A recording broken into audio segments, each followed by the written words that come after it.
I'd like to welcome Scott Lemieux. He is a professor at the University of Washington and teaching political science, lecturing on political science. Welcome to Salon Talks, Scott.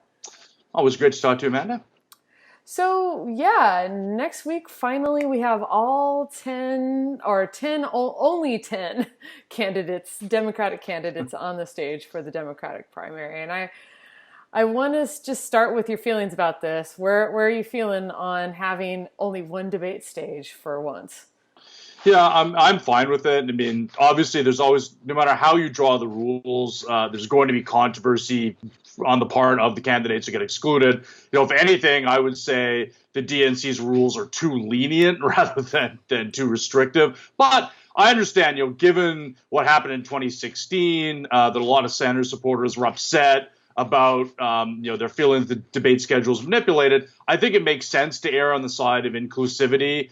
So I think the way they've done it makes a lot of sense to me, sort of very inclusive and then narrowly ratchet it down. So obviously 10 candidates is not ideal from a debate perspective, but that's, debates are partly about sort of party building, mobilization, getting people interested. I think that having, a bigger debate at this stage isn't the end of the world. I probably, one of the few things I agree with Republicans about is that I sort of liked their adult table, kiddie table model, if you're going to have smaller, I would have been in favor of two smaller debates if, Sanders and Warren and Harris and Biden would have all been together at one of the debates. The problem about dividing it into two is that we might get a situation where the sort of most serious candidates are spread over. So probably, probably one 10 candidate debate is better than two 5 candidate debates picked at random. So I think it's at least an acceptable compromise.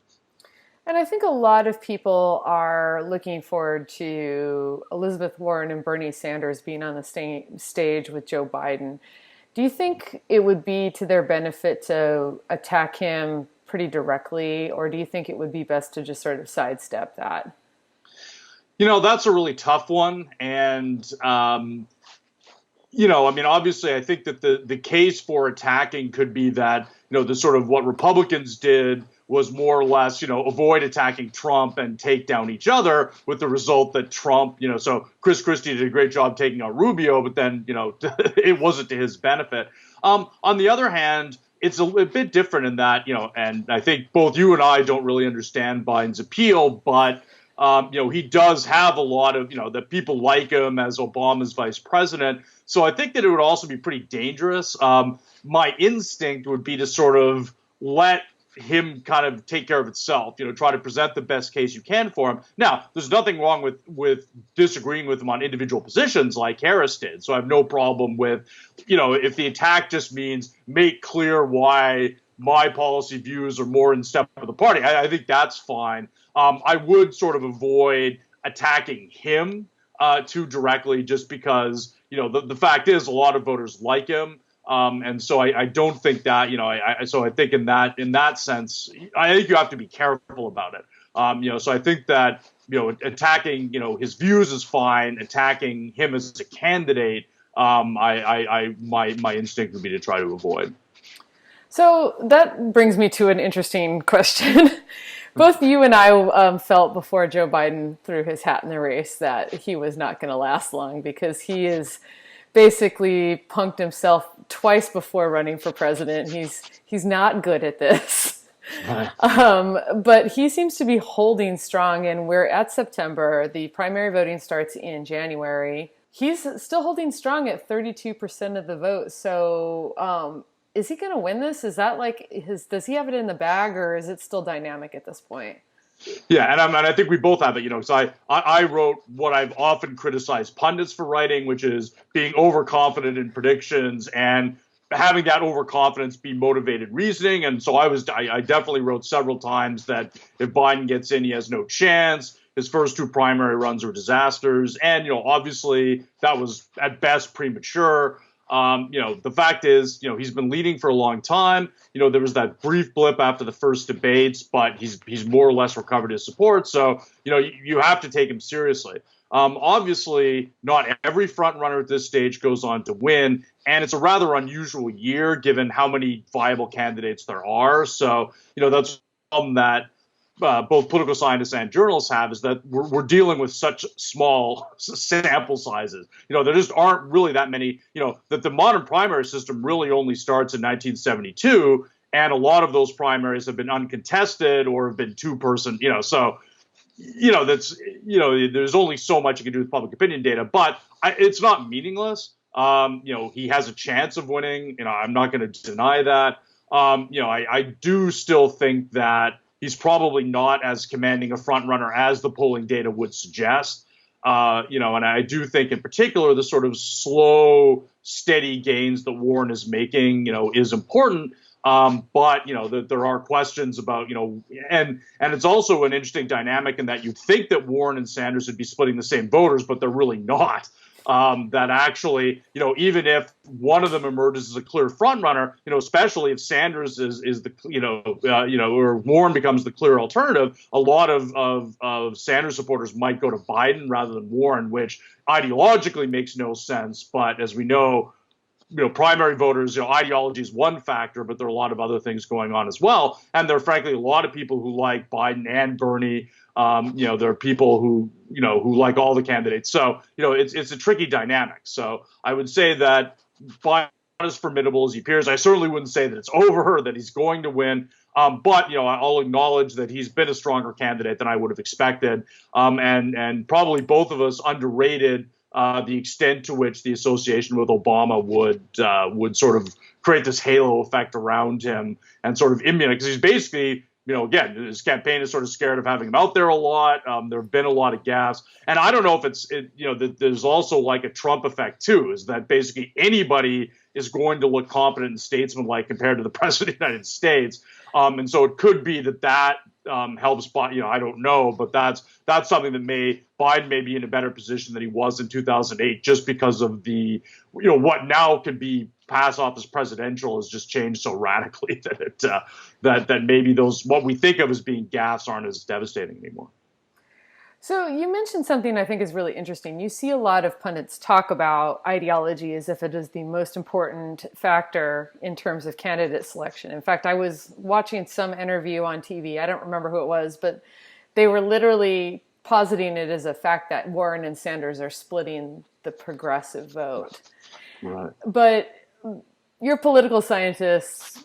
Tell me about this. Why is that not true? Yeah, and that's just, and if you looked at it, even in in 2016, definitely, on average, Sanders' supporters were somewhat more liberal than Clinton's. But, Sanders also, a substantial amount of Sanders' support was pretty much just not Clinton. So it wasn't, so that, it's complicated. It's just not that ideology doesn't matter at all. It's just that it's one factor.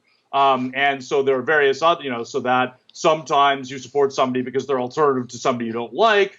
Sometimes you like, so that, one reason to like Sanders is the fact that he's advancing, a solid democratic socialist agenda, and now has companions in Warren and the mainstream of the party moving much closer to him. But there's also, he's good at sort of, he has this kind of, outsider dynamic. And in fact, among Sanders' strongest supporters are people who aren't strongly partisan Democrats, which makes sense that the fact that he's not generally a registered Democrat when he's not running for president hurts him among some Democratic regulars, but helps him among more marginal, people, whatever their ideological views, who are just kind of alienated from political parties and all that. So there's just, it's a complicated set of factors. Ideology is one factor, but there's a lot of, there's perceived leadership, perceived competence, people's relationship to the parties. And so that's, for really super politically aware people, the idea that a lot of Bernie supporters would have Biden as their second choice and vice versa makes, it doesn't make any sense at all. But you have to understand that there are other things going on there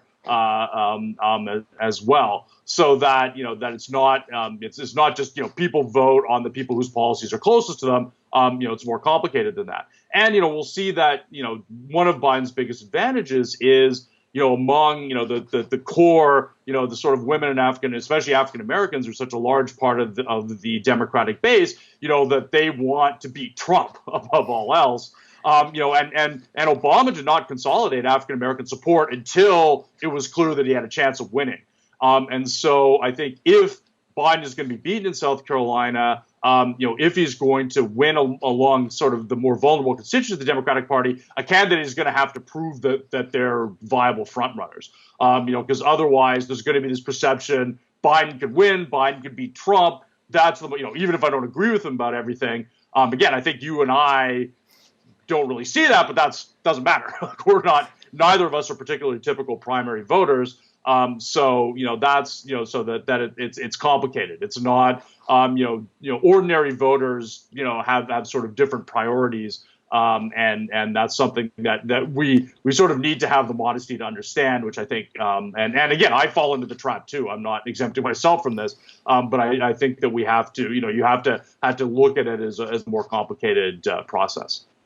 Well, and I think that's what's really interesting is I think that you see the dialogue right now is electability versus ideology or some other kind of factor, with Biden holding down electability. And I've been on kind of a one-woman mission to argue that actually the problem with Biden is he's not electable. Right. that there's a lot of drawbacks to him. But people can go to Salon, read that. What I want to ask you is, considering that it is reasonable for people to want the man or woman who can beat Trump, what should candidates do during a debate to really position themselves as electable and kind of challenge Biden's electability argument? Yeah, that's a great, and again, I don't know if it can be done directly. I mean, obviously, it's just no, I'm the one who can beat Trump. And my position on these things is always nobody will ever know. That's basically about electability. Nobody will ever know who the best candidate in 2016 was. So, if I were telling primary voters, I'd be don't worry about it too much. But, the fact is voters do worry about it. And it's not, frankly, as somebody who would very, very strongly like Biden not to be the candidate, the difference between Trump and any Democrat is still going to be greater than any internal party differences. So, it's a reasonable concern if you assume that it's viable. I think the best thing you could do is just, look like a leader, that you just need to be, connect to voters in your own way and just, look good up there. I think that's the best thing you could do. I don't think you can make arguments about electability that people are going to, people will see that as self-serving. It's just, you just have to look, confident, and I think that everybody has their own persona. Warren, it's about having detailed proposals, but be able to link them to sort of stories, link them to people. In Bernie's case, it's very much about, presenting, politics as a conflict, being willing to stand up for people. And Harris, her experience, as a prosecutor, as a progressive senator, you have to use your own strengths. In other words, that you've had success in politics for a reason. And if you're going to look presidential and make people think that you can win, you basically have to sort of play on those strengths. I don't think that, you could go up there and say, Biden's not electable, I'm electable. You more or less have to convince people indirectly that you're electable, that people can see, aha, that person could be a president. And I think that means playing on your own strengths. Not sort of making the electability case directly, but coming off in a way that makes you look credible. So I've heard this theory out there that the focus on electability this particular go-round is unique in that it's a reflection of the fact that with social media and cable news, everybody thinks they're a pundit and everybody's busy worried about what someone else is thinking and they're not worried about their own vote. Is that true? Is this a unique point in time, or has electability been treated as a factor for primary voters in the past to the same degree? I would say it's always been an issue, and starting with the fact that, again, the modern primary campaign, of course, really began in 1972. I mean, even in 1968, people forget, the Democratic nomination was not going to be decided by primaries. Almost certainly, even had RFK not been assassinated, Humphrey almost certainly would have been the nominee anyway, because he was the choice of party elites. He was also more progressive than King, but we won't get into that. That was ironically. But of course, that so it was really the sort of problems associated with the convention in 1968 and the repression of protesters that led to the modern primary process being created in 1972. And of course, that led to a disastrous outcome for the Democrats. Now, the lessons learned from that, I think, were overlearned in the sense that there were a lot of reasons Nixon won. McGovern wasn't a great candidate, and another candidate might have done better. But really, it's not like, Ed Muskie probably was not beating, Nixon. And it's not like party elites historically have a great, record of picking candidates either. So I think that, in a sense, too much was learned from 1972, but really electability was always something, and think about the next Democratic candidate was Jimmy Carter, who is now, because his post-presidency seen as fairly liberal, but was the most conservative major candidate in the race and really sort of governed to the right of Democrats in Congress after he was elected. So Carter was sort of very much, both a safe choice, electable, and an outsider, all of those things. So I think really since, because of what happened with the first primaries, I think that primary voters have always been concerned about electability, in a sense, trying to predict what will work. I would argue probably too focused on that, if anything. But I don't think that's about social media at all. And again, it's not unreasonable to care about electability. I do think that people, pundits, ordinary voters, everybody tends to be too confident about these things. And another thing, what a political science would say is that candidate quality is not irrelevant as a president, but it matters less than people think. If the economy goes into recession next year, any Democrat is almost certain to win. If the economy is looking good and Trump's approval ratings kick up a couple of points, it's going to be tough for anybody. So that, candidate quality is only one thing that matters. I think Obama was a good candidate, all things considered. But I think, if Hillary Clinton or Edwards, that's another a theoretically non-adulterous John Edwards or Hillary Clinton would have won in 2008. Maybe they don't win Indiana, maybe they don't win North Carolina, but they win. So I think that's another thing to consider too, is that one reason for primary voters to just pick who they think will be the best president is that if you're good enough to win a primary campaign, you're good enough to potentially win. And Trump is really, because you would have assumed Trump, and Clinton's people thought Trump would be uniquely unelectable. But it turned out that whether Trump was a bad candidate is actually a very complicated question. If we had a Democratic election for president, I think we would say yes. But in a electoral college that happens to overrepresent white voters without college degrees, Trump was in some ways non-atary in a weird way. So that we never, that's the thing, is that there's a lot of unpredictable factors. And Trump turned out to be this sort of weird combination of huge negatives and positives that it's very possible that Marco Rubio wins a bigger share of the popular vote but does worse in the electoral college. We don't know that. So I think that we should be, both voters and pundits, ideally should be a little more modest about what we think we know about candidates and what we don't. Because frankly, a lot of candidates have won because of perceived electability, and turns out they weren't great. And I think we also just overrate the extent to which campaigns and candidate quality, not that they don't matter at all, but I think that elections are determined by a lot of factors. And particularly when there's an incumbent president, that's going to be the biggest factor. That Trump and how people think about Trump is going to be more important than who the Democratic candidate is in 2020. So I have one last question then, and it's kind of related to that. There has been a big debate over whether there should have been a climate debate. I felt like there were good arguments on both sides of it. I came down on the side of there should have been a climate debate, but I want to ask what you think. Do these things have value? Would it have had value over like some of the potential drawbacks, or do you think it was too much trouble? Yeah, it's not something I feel strongly about. And there's two ways. I mean, obviously, is what is going to be possible for Congress to pass going to depend on whether there's a climate debate or a climate town hall? Obviously not. And I don't think you or the other advocates are saying that necessarily. But, there is also I don't think it's that big of a deal, but I understand from, activists are also trying to get attention to these issues. So the political scientist in me is kind of like, like if we're lucky, Joe Manchin is going to be the median vote in the Senate. It's not really important. But activists also have to be playing a longer game. So I think that part of what is going on here is that by putting pressure on to have a climate debate, you're emphasizing the importance of climate as an issue. And so even the fact that we had a full day on CNN devoted to people talking about climate policy, even if that's not the optimal thing, I still think that counts as a win. And I do think, I would say that activists do have a great point in that climate is oddly under-discussed at election time. Of course, in 2016, Hillary Clinton's email server management dominated everything. But even if you look at, that in debates, moderators are much more likely to ask about deficit spending, entitlements, those sorts of issues.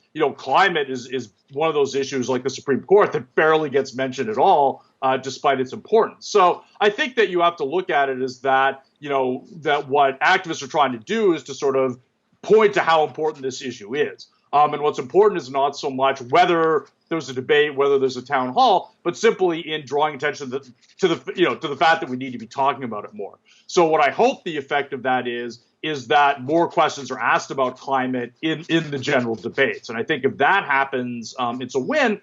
But, that's where I think activists putting pressure on is useful, that if you look at it as that being the goal to talk about how important the issue is, then I don't have a problem with calling for a special climate debate. And so I can certainly understand that perspective. I think that it was a useful thing to call for.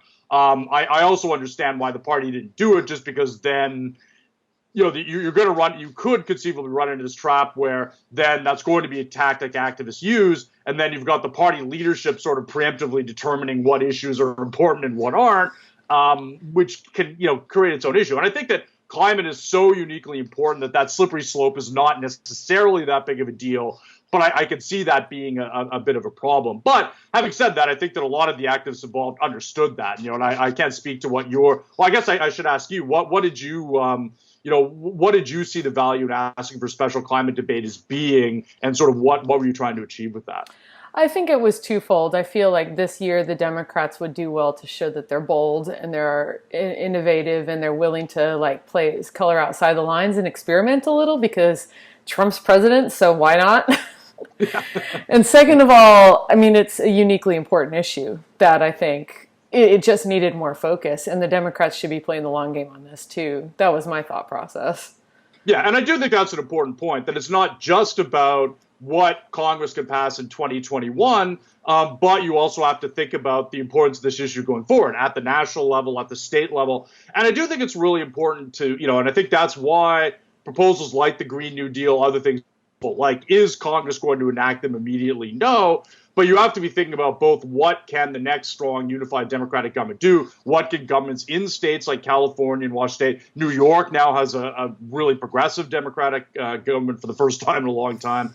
So that, that you have to be thinking about what can be done. And it's really important that everything matters. That incremental climate reform measures are not nearly enough to avert catastrophe, but literally, every half degree the climate doesn't heat up actually does matter. That there are degrees, worse really is worse. Everything you can stave off is better. So I do think that it's important to sort of not just be focused on what can be done immediately after the election, but also think about what has to be done over the longer term in this country, outside of this country. And you really have to see it as a dialogue, I think, with liberals and leftists, throughout organized liberal democracies, not even just in the United States. So I think that to the extent that calling for the debate emphasized those kinds of issues, then I think it was valuable.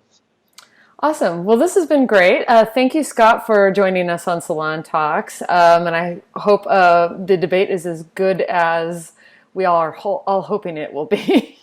Yes, I do too. And always happy to talk to you, Amanda, and hope to talk again soon.